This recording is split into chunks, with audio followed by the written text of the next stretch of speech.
Le travail en cours est une organisation d'un vaste rassemblement pour manifester ce samedi 19 février 2022 à Bruxelles, capitale de l'Union européenne. Cette manifestation concerne les Burundais vivant en Belgique, en France, en Allemagne, en Hollande, etc., ainsi que d'autres Africains en vertu de la solidarité ayant toujours caractérisé nos relations. Il s'agit en clair d'une occasion de livrer un message, d'exprimer notre profonde indignation, notre profonde douleur face à la violation flagrante des droits humains au Burundi par l'appareil étatique. Le pouvoir, en effet, par le truchement des forces de l'ordre, de la milice Imbonerakure, du pouvoir judiciaire est instrumentalisé.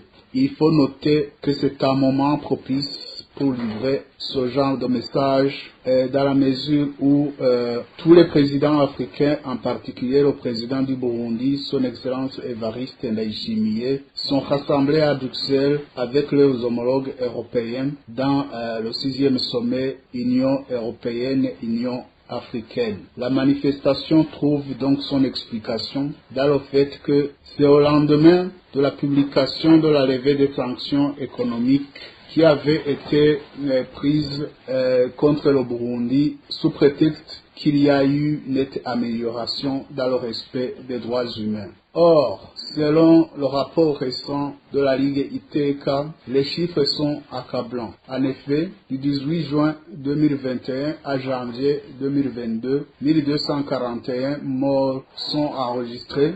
Nous espérons donc que notre message aura un impact positif pour plusieurs raisons. D'une part, le président Evariste Ndayishimiye aura un message clair, sans ambiguïté, qu'il pourra opposer aux éloges qu'il a l'habitude d'entendre dans le pays. Deuxièmement, l'Union européenne pourra comprendre que les premiers observateurs sont les Burundais, car il s'agit des droits des Burundais qui sont bafoués. Toute mesure et toute coopération en dehors des intérêts de la population sont inavouées. Nous prendrons donc pour témoin toutes ces hautes personnalités rassemblées à Bruxelles.